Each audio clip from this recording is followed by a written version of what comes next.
అనకాపల్లి వైఎస్ఆర్సీపీ పట్టణ శాఖ అధ్యక్షులు మందపాటి జానకి రామారాజు, మండల శాఖ అధ్యక్షుడు పెద్దిశెట్టి గోవింద్ ఆధ్వర్యంలో అనకాపల్లి నియోజకవర్గం వైఎస్ఆర్సీపీ సమన్వయకర్త మలసాల భరత్ కుమార్ జన్మదిన వేడుకలు స్థానిక రింగ్ రోడ్ల గల వైఎస్ఆర్సీపీ పార్టీ కార్యాలయంలో అభిమానుల మధ్య ఎంతో ఘనంగా నిర్వహించారు. ఈ వేడుకల్లో అనకాపల్లి జిల్లాలో ఉన్న నాయకులందరూ పాల్గొని భరత్ కుమార్కు జన్మదిన శుభాకాంక్షలు తెలియజేశారు. అక్కడికి వచ్చిన నాయకులు మాట్లాడుతూ ఎవరికి ఏ కష్టం వచ్చినా సరే ముందుండేది భరత్ కుమార్ అని పేర్కొన్నారు. ఎన్నికల్లో విజయం ఓటమి సహజమని అన్నారు. ఇటీవల జరిగిన ఎన్నికల్లో ఓటమి పాలైన ప్రజల మధ్య ఉంటూ సమస్యలు తెలుసుకుంటున్న ఏకైక నాయకుడు భరత్ కుమార్ అని కొనియాడారు.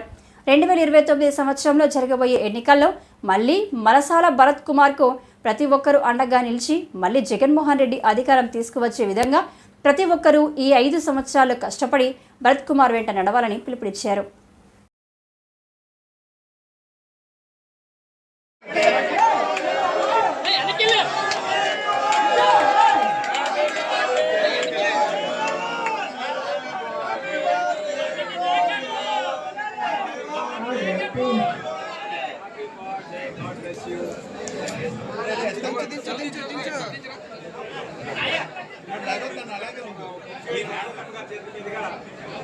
మనం ఒకరిద్దరు ఫోటోలో పడతారు, వచ్చిన వాళ్ళందరూ కూడా మళ్ళీ ఇబ్బంది పడతారు. కాబట్టి మీరు అందరూ కూడా ఒక్క 5 నిమిషాలు కేక్ కటింగ్ అయిపోయిన తర్వాత ఎలక్ట్రానిక్ మరియు ప్రింట్ మీడియా మిత్రులకు అందరికీ ధన్యవాదాలు తెలుపుకుంటూ ఈరోజు నా పుట్టినరోజు సందర్భంగా ఇంత వైభవంగా ఈ కార్యక్రమం ఏర్పాటు చేసి అలాగే ఉదయం నుంచి శుభాకాంక్షలు మరియు ఆశీస్సులు అందజేస్తున్నటువంటి ప్రతి ఒక్కరికి ప్రత్యేకంగా ధన్యవాదాలు తెలుపుకుంటూ ఈ విధంగానే ప్రతి సంవత్సరం మీ అందరి ఆదరణ, మీ అందరి అండదండలు నాకు ఉండాలని మనస్ఫూర్తిగా కోరుకుంటూ ఏ విధంగానైతే మీ అందరూ ఎంత ఆదరణ చూపిస్తున్నారో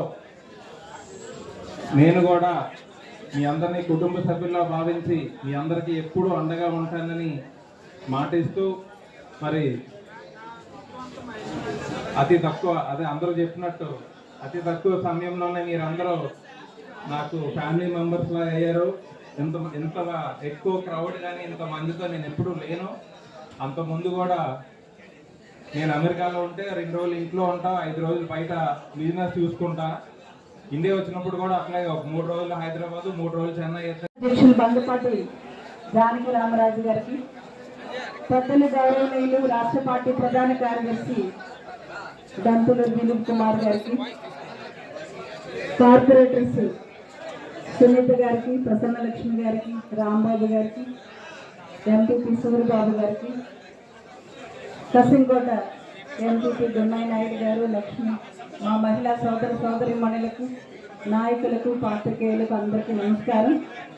మరి ఈరోజు మనందరి ఆత్మీయుడు, మరి ఈరోజు అధికారంలో లేకపోయినా కూడా వైఎస్ఆర్సీపీ సమన్వయకర్తగా అందరికీ కూడా అభిమానాన్ని పంచుతూ ఈరోజు పుట్టినరోజు జరుపుకుంటున్న మనసాల భరత్ గారికి ఆ భగవంతుని ఆశీస్సులతో నిండు 100 ఏళ్ళు మరి ఇటువంటి పుట్టినరోజులు మరెన్నో జరుపుకోవాలని, మళ్ళీ రాబోయే పుట్టినరోజులు మరింత అధికారిక హోదాతో జరుపుకోవాలని మనస్ఫూర్తిగా ఆశిస్తూ వెంకటేశ్వరుని